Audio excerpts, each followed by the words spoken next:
Okay, now we can officially start. Okay, so we're learning Shir HaShirim, and we were talking about this constant conversation between Klal Yisrael and HaKadosh Baruch Hu, right?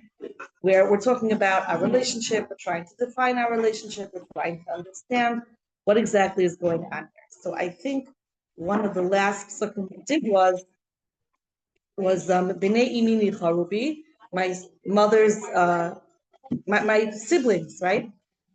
They got angry at me. Samuni notera es hakromim, and they put me to watch over the vineyard. Karmi sheli lo natarti, but my vineyard I didn't take care of. And we were talking about how that is like the classic, right? We take care of other things, other people, but my things, the things that I need to take care of, my tikkun, my tafkid, my business, right? Somehow, right? Let someone else take care of it, or it won't get taken care of, or it's less important. And really, it has to be the other way around, right? Not in a selfish way, but in a way that I cannot help other people if I haven't helped myself first, right? I can't really be strong for somebody else if I am really not strong myself, okay? I can't only feed other people if I haven't fed myself. I can't run on empty, okay? And again, that's not in a selfish way that I'm only taking care of myself.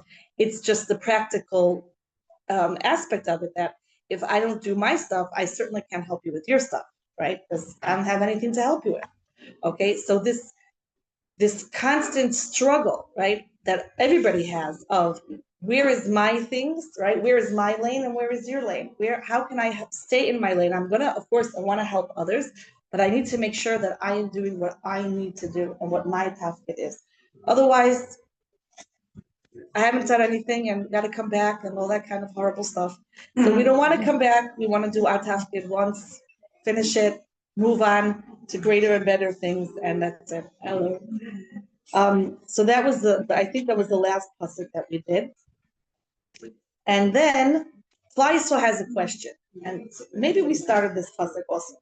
Klal Yisrael is asking Hashem, Hagidali, tell me, Sha'ava Nafshi, the one that loves me, Eicha Tireh, Eicha Tarbit, how are you, the great shepherd, going to take care of your sheep in the middle of this horrible heat storm, which is the Golos?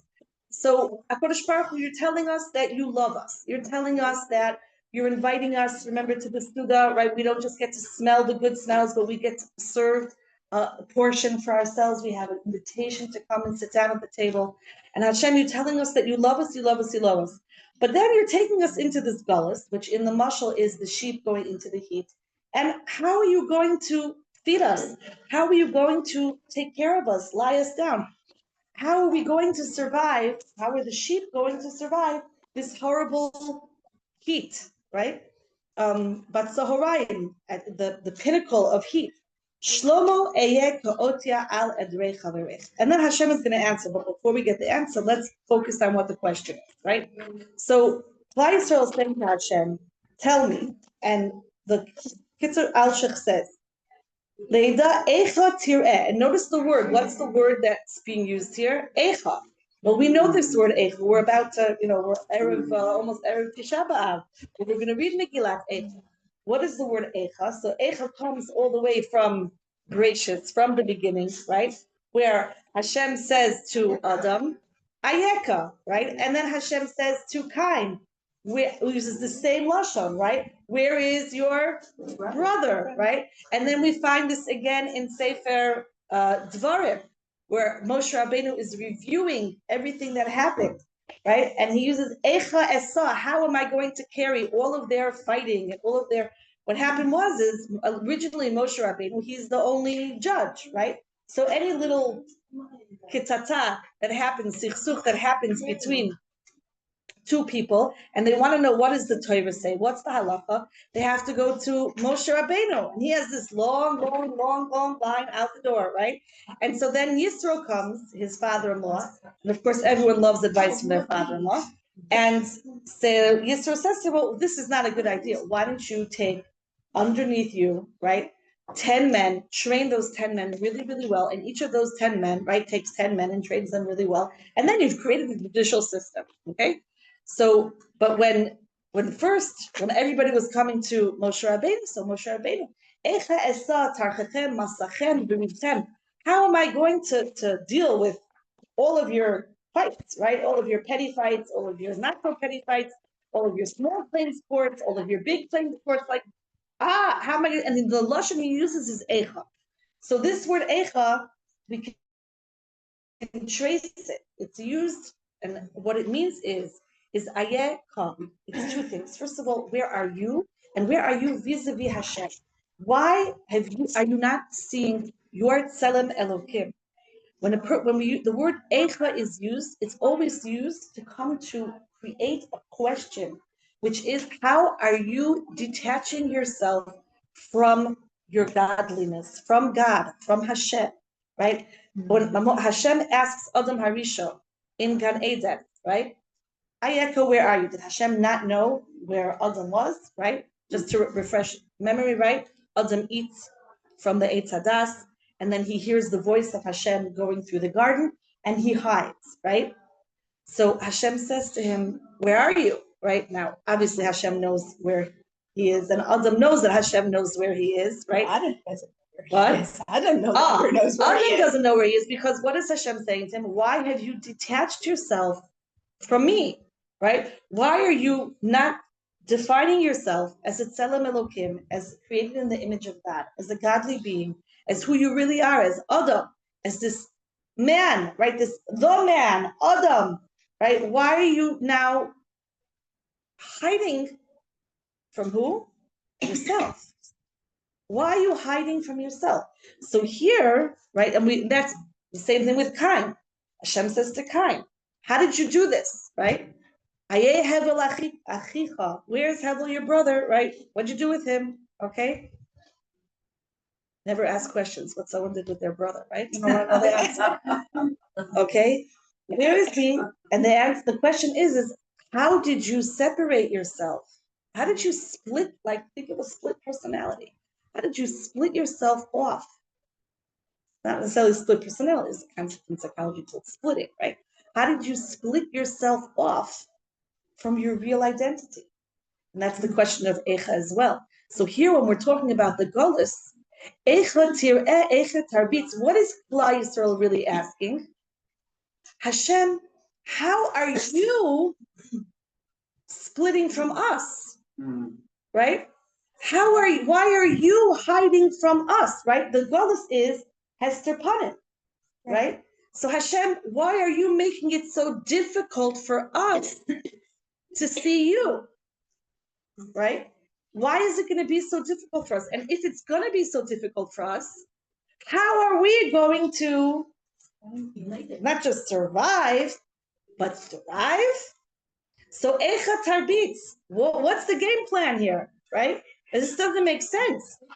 You're going to conceal yourself from us. It's going to be super, super hot. And then who are we going to be? So in the previous pasuk, we just said that we have this problem where we don't tend to ourselves. But Hashem, how are we going to possibly tend to ourselves if you're in hiding? If we can't access you in the way that we could before, in the Geula. What is Geula? Geula is this incredible consciousness of Hashem. Many years ago, one of my kids asked me on Tisha B'Av, is there going to be soccer when Mashiach comes? It's a very important question, right? So I'm like, this is so a trick question, right? And I don't know the answer. So I don't know, but you know what I think? I think there is going to be soccer, but I think that when you kick the ball and you score a goal, you're going to feel that energy of Hashem flowing through you. That it's not going to be like, wow, I got a goal. It's going to be like, Hashem is getting this goal through me. Like it's going to be, you're going to feel Hashem's energy on the field with you. He's like, that's good, because if there's no soccer when Mashiach comes, I am not davening for Mashiach. That was a great answer. Is right. What? Yeah, this is the same kid who called the social services and I refused to buy him an iPhone. Okay.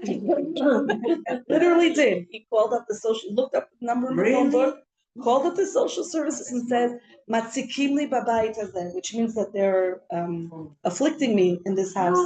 So the social worker says to him, "What's you want to tell me about it? Like what's going on?" And he says, "Yes, I want an iPhone, and my mother won't buy me one."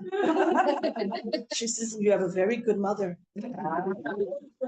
She calls me later. She goes, "Good job." I said, "Yeah." What a smart boy. The smart ones are the smartest ones. Yeah. Baruch Hashem, the best in the end. They are the best in the end. They're all the best in the end. But Is yesterday- Eicha always have that, I don't say negative connotation, but that connotation of absence and lack and unfulfilled something. concealment. The Concealment. word, what it always has is It always concealment. has Is concealment. concealment good or bad? That we could, discuss the milos of Yeah. concealment. But there's always an element of concealment. It's not just how or what or So when. There's this element of concealment, of either Adam concealing himself from himself, concealing himself from God, Cain concealing himself from himself and concealing from And God. Shir HaShirim, the shepherd is concealing. We're We're asking Hashem. She's asking her beloved. We are asking our beloved, how can you conceal yourself from me? And I'm supposed to be with you. right. Is that Yes, really what yes. it is? How are we going It's a very to intimate relationship. how are we going to function if you're concealed? What's the plan here? So you're gonna send us into Gullus, we're not gonna have this consciousness of you, and then what? Yeah. Yes. So basically we're saying, Hashem, where are you? And Hashem's saying, where are you? Right. Yeah. Yes. Yeah, Right. I'm here. yeah. Where are you? Yeah. Right? Okay. I'm always here. Yeah, he's always there. Where are you? But it's us who moved away. It's us who did But here. something separate. So did Hashem move away, or is Hashem here, but we just don't have that light, It's now concealed. that as you say. consciousness, unless we're gonna work really hard to see it. Yeah. Isn't that the Get purpose rid of of our that. existence, to keep finding Hashem? Yeah. Yeah. You know what I mean? But like, Something that the Hashem national game, the purpose of knowledge is to know that we don't know. Right. there's a Navi, a very, very small Navi in Shayasa called Habakkuk, right? Habakkuk is an incredible piece, 3 prakim, right? Almost nobody learns Habakkuk, and I've been trying for years to try to bring it back into maybe after we're done with Shir HaShirim, we'll learn Habakkuk, right? Bezrat Hashem. It'll take us a long time to get through Shir HaShirim, Bezrat Hashem, but whenever I take girls or women to Kivrei Tzadikim, I always start in the north. I always start in Habakkuk. You pass them every time you go to Yerushalayim. You pass Habakkuk, right? So it's I think on 65, 85, 89, one of the on the way, right? On the way. I think 89. It's on 89. 89 and 65, like not too far from 65 and 89. It's right down right from here. It's not far from here. No. It's not far from here. It's 20 minutes away. Habakkuk and Navi. It's not at Somet. You have to after, yeah, like way, yeah, like a good 7-10 minutes from it. When you turn, I think. Okay, don't just go drive around 89 looking for it. Put it in the ways. You can put it in ways, right? That's the great thing about Habakkuk Hanavi. How about that, right? Habakkuk the prophet. H-A-B-A. H-A-B. K-U-K. Habakkuk. H-A-B-A. K-U-K. Yeah. A. K-U-K usually. So what did you say? So we don't know what vision Habakkuk had. It starts on saying Masach Habakkuk. He has this very heavy vision. He's a prophet, and he has this vision, and some kind of vision of poronius, of punishment, right? And it's something horrible. We don't know the details of what he sees, but he sees something really horrible is going to fall on Klal Yisrael. And he says to Hashem, in a very similar way of Choni HaMagil. I assume that Choni HaMagil got this idea from Habakkuk. Habakkuk says, I'm standing here, Hashem, and I am not moving until you answer me and explain to me and enlighten me. So Habakkuk then goes and he really has very difficult words. He says, I don't understand, Hashem. If this is the plan, if this is what's going to happen to Klal Yisrael, How are our youth going to stay attached? How are we going to stay faithful? How is this going to work? Like, what Kiddush Hashem could possibly come from this? This is not, he basically says, this is not a good idea, right? This is just going to drive people further away from you, Hashem. Please change your mind. Don't do this. Da, da, da. And he goes, it's a whole parak of Habakkuk saying to Hashem, not a good idea, right? But I saw this horrible vision of what's going to befall Klal Yisrael. This is not a good idea. And how does Hashem answer him? Hashem answers him, Tzaddik be'emunato yichyeh. A tzaddik lives off of his emunah. He says, Lo yismahamea, it will not delay. All this lashon comes from Habakkuk, right? Achakelo, right? Kivo yavo, v'lo ya'acher. The geula is going to come. You have to wait for it. V'lo ya'acher, it won't be late. That's how we know, right? That no Heimish person is Mashiach, right? Because it says it won't come late. And Heimish people come late, right? So that knocked out a whole bunch of people, okay? Anyways, so Achakelo b'chol sheyavo, that lashon comes from Habakkuk, and Hashem patiently explains to him that you need patience, right? And you need to have faith, and that is what is going to bring people closer to Hashem, and that's kind of my business and not yours, right? So just hang on, and the 13 principles of faith, many of them are based off of Habakkuk, and then the third chapter of Habakkuk is Habakkuk's tefillah to Hashem, is like his reconciliation. Okay, like Hashem, I give it over to you, but fortify me and all of Klal Yisrael with faith, with strength, that we should be able to wait, that we should. And by the way, who was Habakkuk? You remember the story when Elisha Hanavi was running away, and he came to this woman's house, and she was poverty-stricken, right? And he said to her, "Well, just cook, right? Just cook, just pour from the oil and pour from everything, and it's going to happen." And she did that, and she just kept up. She said, "Don't look into the containers, borrow containers from your neighbors, and just keep pouring ingredients, and it will be okay." And she did so, and she was able to feed Elisha and his people, and etc. And then he asked her, "What blessing would you like?" And she said, "Well, my husband and I have no children." And he said, "In the coming year, you are going to lachbok, you are going to embrace, hug a child." That child was Habakkuk, right? And that was the child who, remember, he passed away, right? The boy. And Elisha came back and resurrected him, right? That was Habakkuk. That is Yeah, That is Habakkuk. that was Habakkuk. And the, What? I think it's two different. It's two different stories about the same person. Oh, okay. That's Habakkuk. Because I understood that Yonah was the son. No. is that Habakkuk. wrong? It was Habakkuk. Habakkuk, so, absolutely. and Habakkuk means what? It means the one. Love. I'm sorry, hug. The one I Chibuk. embrace. The one I Yeah. embrace. The one. Yes. The one that's embraced. And that had, when was he born? On Rosh Hashanah. So it's a very profound. It's very profound about saying this. When we're He talking is the about, Gold. He is the embrace. He is the embrace of the Gold. He is the embrace, and he gives us the way that we can embrace the Golus, Right. and hold on and patiently wait, Right. for the For the Geula. Gold, right. Okay, so bringing it back to what we're saying here is that's in essence what Klal Yisrael is saying here. Like, how is this going to work? This is not a good idea, right? You don't take sheep out to pasture when it's so hot, because you can't manage them. It's not good for them. It's not healthy for them. So why are you doing this? Where are we going with this? So what's the answer here? Shlomo eye ka'otia al edrei chaverech. What is this saying? So Rashi tells us. Before we do Rashi, let's do Mitzudas David. Okay, that will make it easy for us to understand, because this is actually a hard passage to translate. We'll start from the beginning. Im lo sevila. No, that's the next one. Second.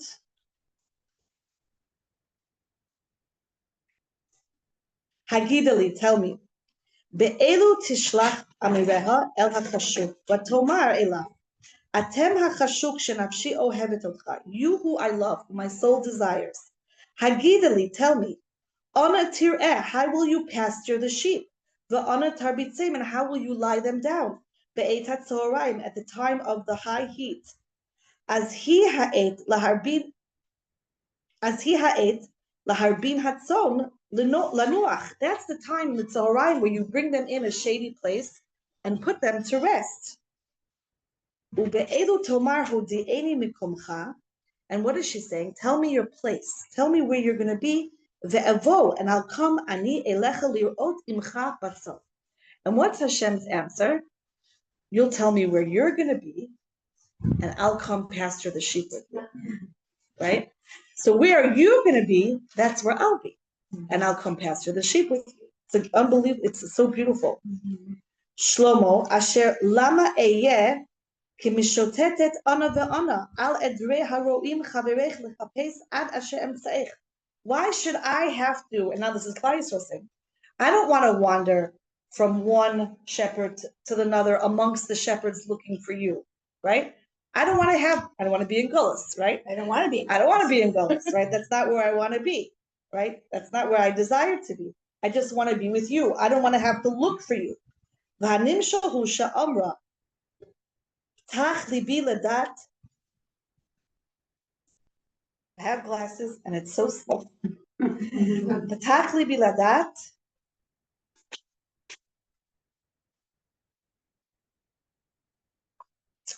Can't read what that word is saying.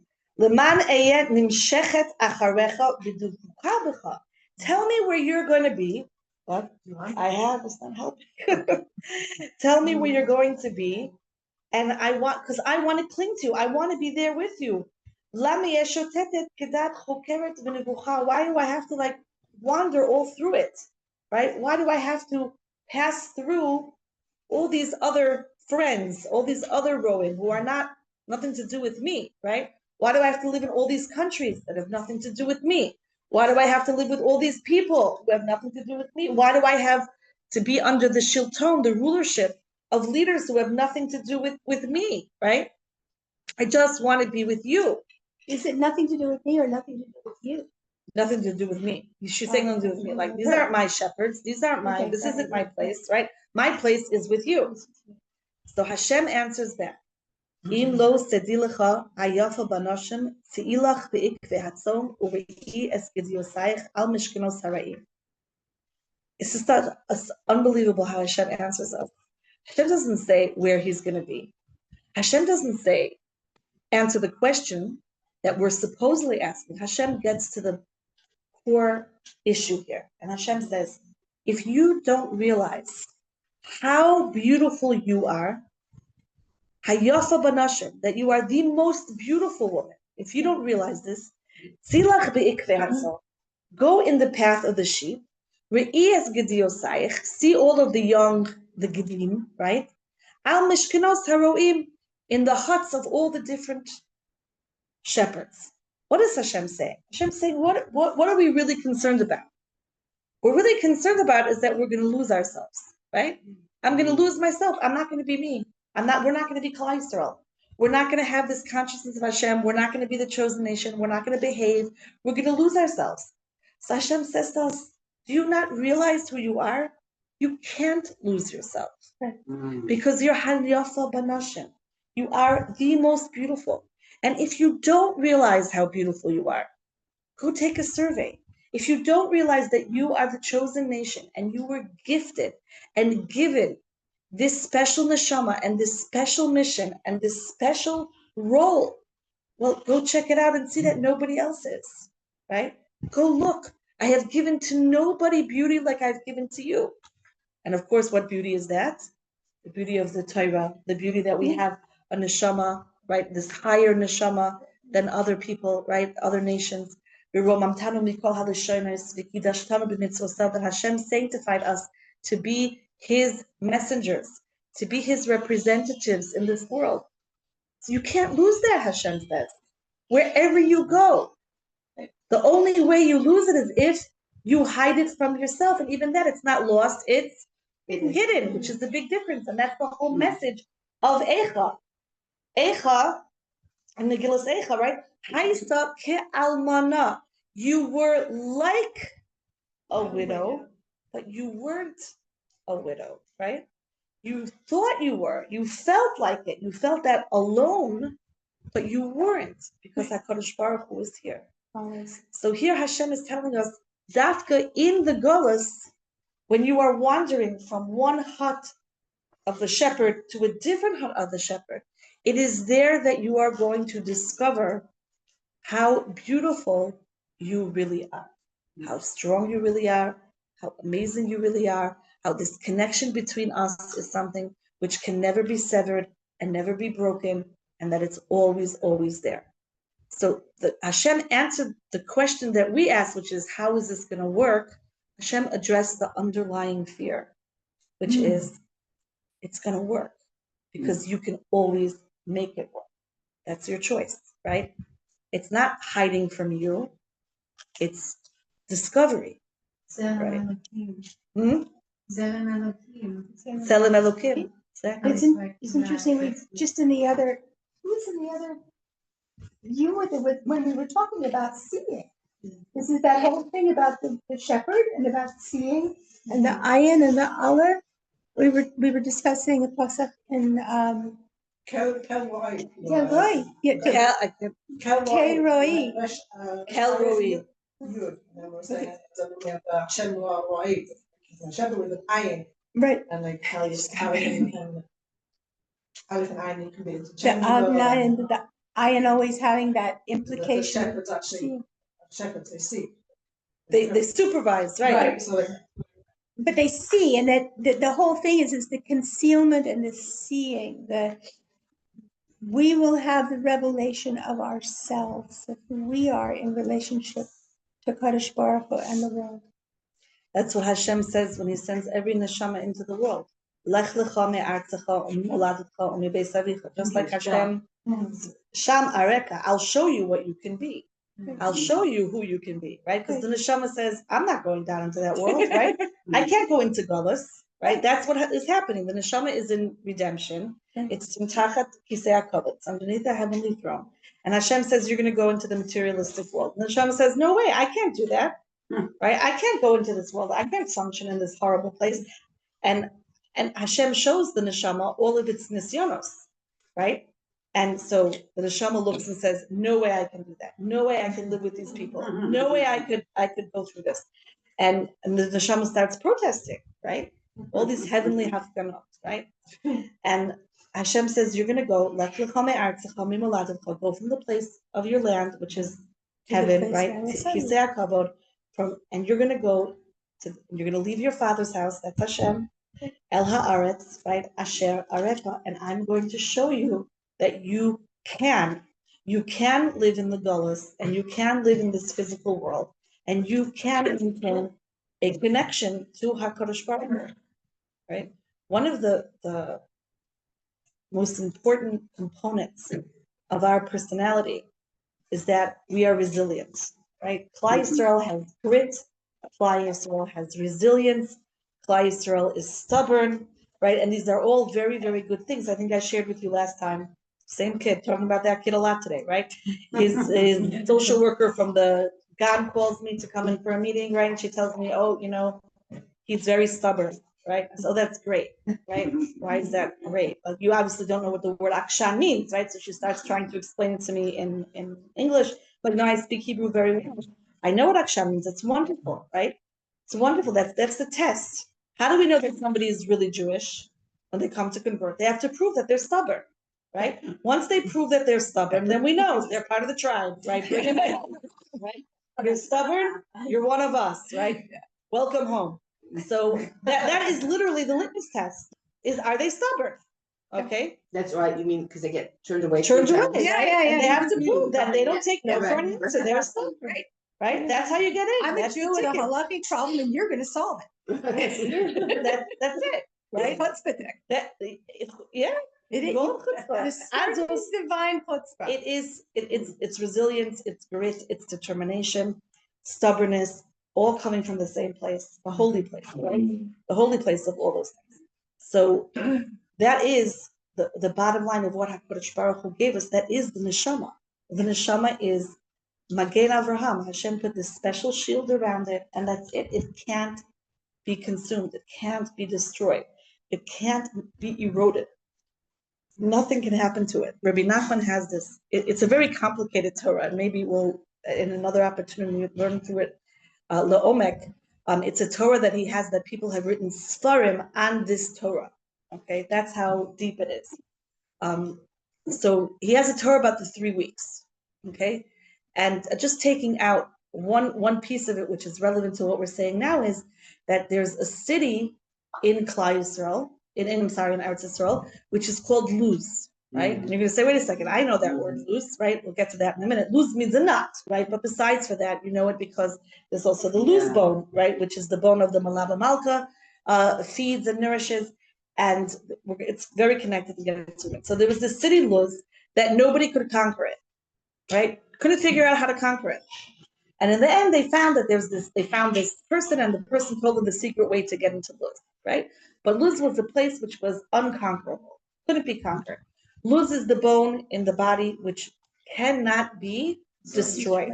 And I taught this Torah many years ago, and a woman who was at the Shir, who just happens to be a retired pediatrician, when we were talking about the Luz bone, she brought me this research the next week, which discussed, a little bit gruesome, I apologize, that the Nazis in World War II, during their efforts to cremate the bodies, so they wanted to destroy all of the body, right? They wanted it just to be ash, and they could not, they would figure out how to destroy this bone fragment, which we can, I think, safely assume is the Luz.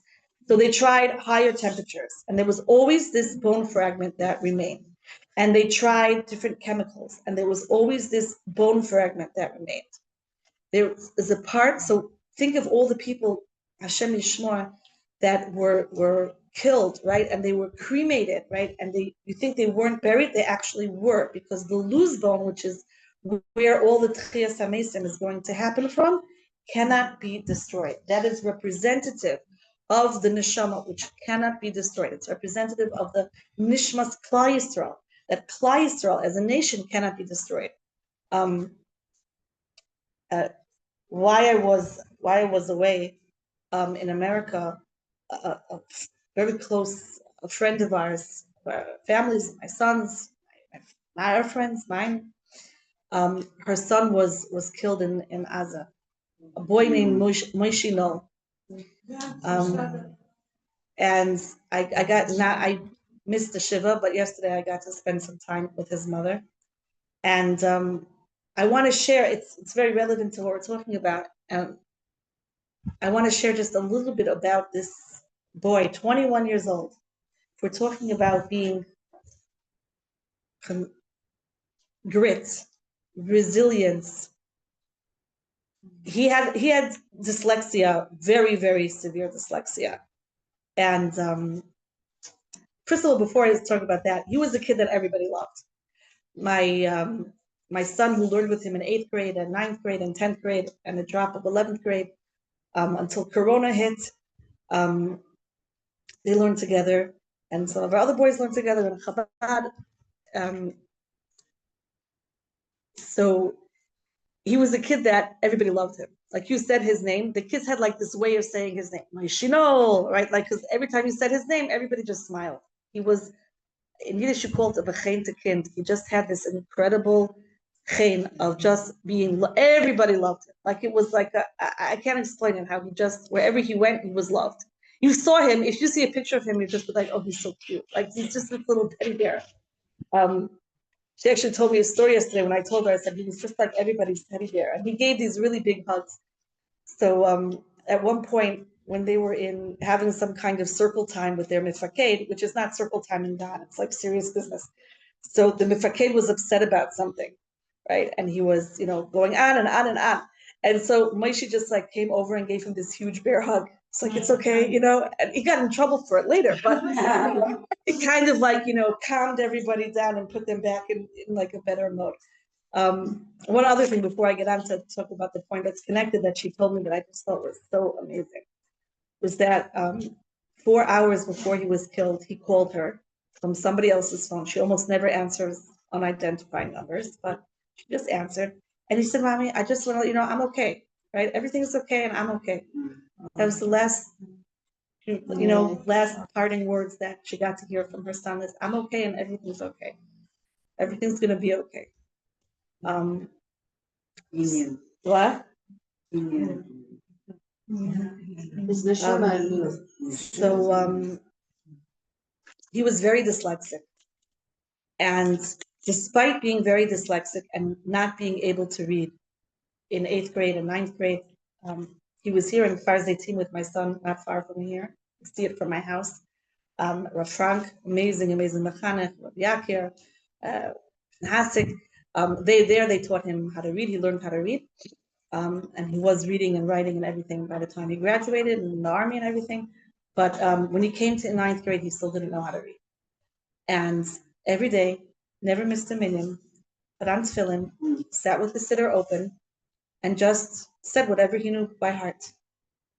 Whatever he knew by heart, he said. And then when the staff realized he doesn't know how to read, they asked him if he wants to learn how to read. He said yes. And they taught him the tefillah, davening, literally to memorize it word by word, so that until he learned how to read, he could daven. Memorize word by word. And so they would have to tell him though when to turn the page, right? Because he could be in Yom Kippur, right? When we're today in a weekday, he really didn't know how to read. And yet he sat and davened all the time. And it mamish reminds us the story of Rav Levi Yitzchak Miberditchev on Yom Kippur, right? Some say in the name of the Baal Shem Tov, some say in the name of Rav Levi Yitzchak, doesn't matter, right? The kid who came to daven, and Hashem put together his tefillos, that he saw he just knew how to say Aleph Beis, so he said Aleph Beis. Some say it was an adult, right? And Hashem put together the tefillos. But the resilience and the grit and the determination that this kid has to learn how to read, to daven, to do whatever he could, and he did, and he learned. He really learned. He learned, and he davened, and he contributed to Klal Yisrael, and he didn't give up. He was determined. And at one point, somebody who was in the same yeshiva as him, whom I know very well, was not doing anything. Right? He was on drugs, and he wasn't focused, and he wasn't learning. And they had a test, and this kid got almost a 0. And Moshe got a good grade, got like an 80. And he's like, wait a minute. I know how to read, and I know how to, I'm not dyslexic. I'm okay. How is it that he is getting a higher score than me? Right? What's going on here? And he inspired other boys to get with the program. If I can do it, if I can get an 80, you can get an 80, you can get 100. And they caught on. And other boys were inspired by it.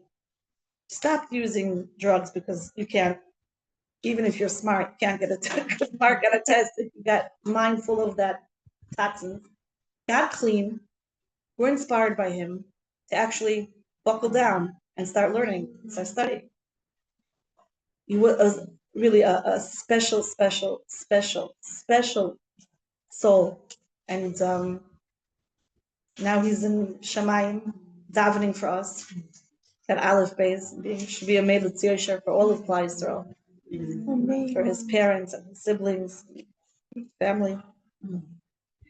Really amazing kid. Amazing kid. I'm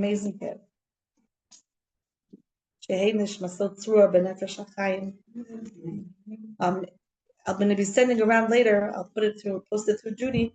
But his parents are writing a Sefer Torah for him. And anyone who wants to contribute 10 shekels, 5 shekels, 1,000 shekels is also good. 10,000 shekels is good too. But it doesn't have to be a lot, Every couple of shekels counts. I'll send around the link. But I asked his mother. I said, "What do you want? What do you want us to do? What is going to bring you nechama?" She said, "I want to write him a Sefer Torah. I want those letters. I want him to have letters here. That he should have not just one letter, right? The Rebbe says that the Chasidei Chabad. The Rebbe said that every child, every person should have a letter in a Sefer Torah. I want a Sefer Torah of letters.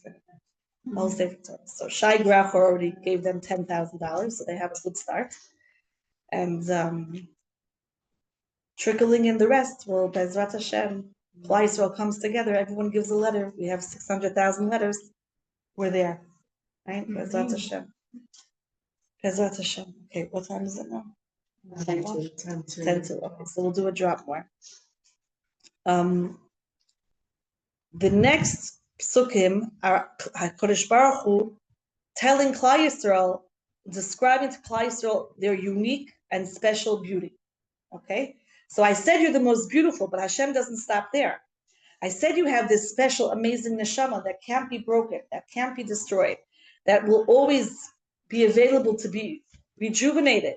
But I'm going to go into even greater detail and tell you what's so great about that soul, what's so great about this beauty that I gave you. Detailed.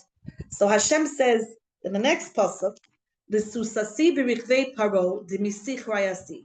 You are like the Horses of Pharaoh. horses, yeah.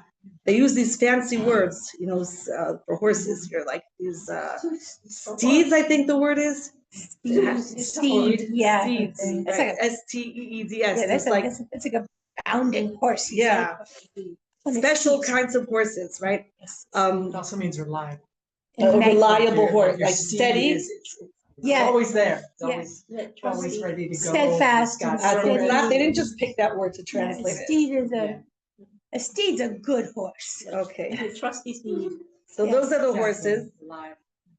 Those are the horses that we're talking about. Okay. And what does this mean? What is HaKadosh Baruch Hu telling us that we're like the horses of Paro?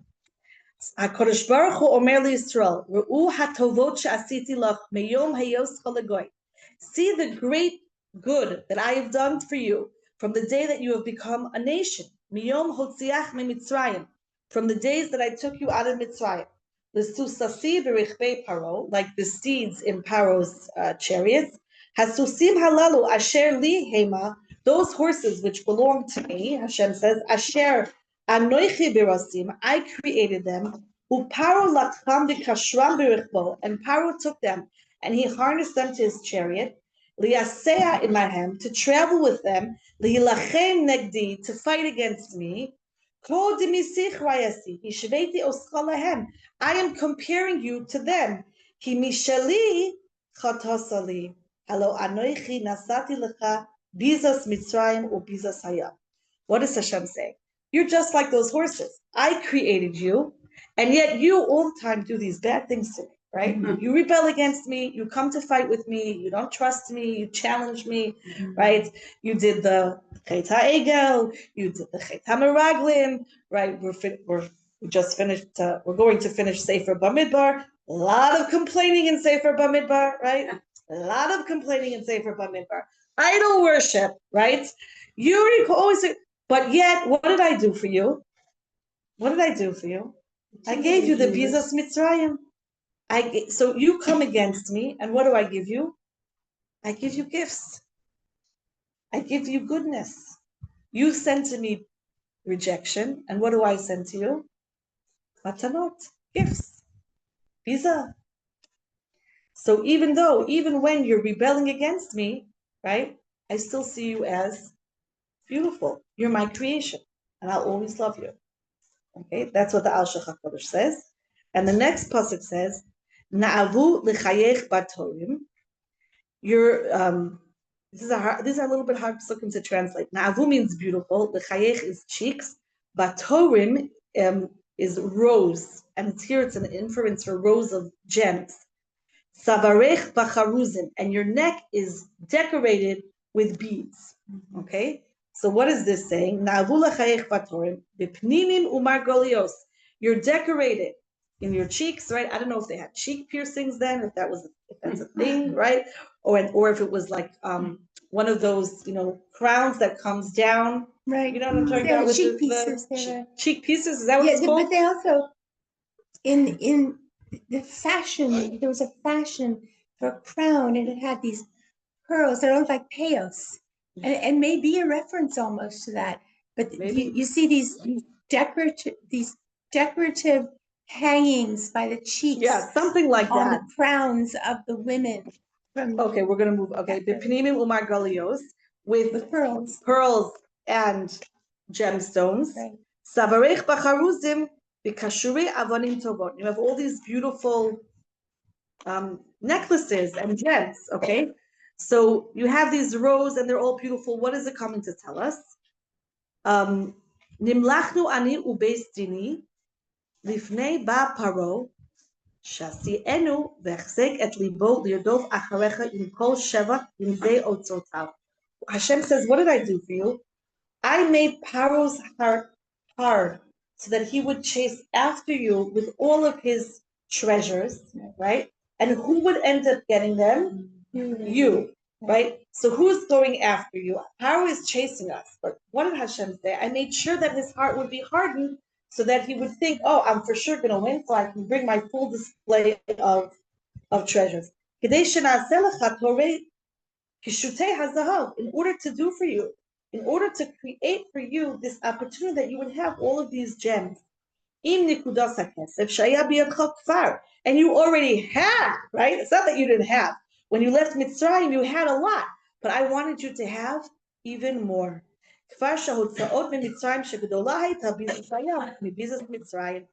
Bizas Yam, the bounty, that Klal Yisrael got on the Yam, at the splitting of the sea, was more than what they got when they left Mitzrayim. And they even brought with them certain kinds of clay ketef and mitzuyarim, the chavrarot, the kvanim, that they have not etched, engraved. That they brought, the mitzvah brought with them these special kelim, these special vessels, which were handcrafted and have beautiful engravings in them. Okay, so HaKadosh Baruch Hu, there's also a Medrash. We'll do the Medrash next week. The Medrash discusses how these are different mitzvos, the masim toivim, and opportunities for mitzvos that Hashem gave us. But in a nutshell, what Hashem is saying to us is that, yeah, you do give me a lot of sorrows, right? We're Hashem's kids. That's part of kids' jobs, right? Give parents sorrows. Sar gidul banim. Think of how hard it is to raise children. Hashem raises all of us, right? Hashem is raising all of us. So yeah, but what does Hashem say? What do I do for you when you do this? I give you even more ornaments. I give you more. So the Medrash is going to say, what does Hashem do for us? Hashem gives us more opportunities for mitzvahs because He wants us to be able to stay connected. So Hashem is answering the question. You said, how am I going to do this? Right? How is this going to work here? I'm going to give you more and more opportunities for more mitzvahs and more mitzvahs and more mitzvahs, for more gems and more treasure. Okay, we should have Surot Tovot, Chodesh Tov, Mevorach. Of already.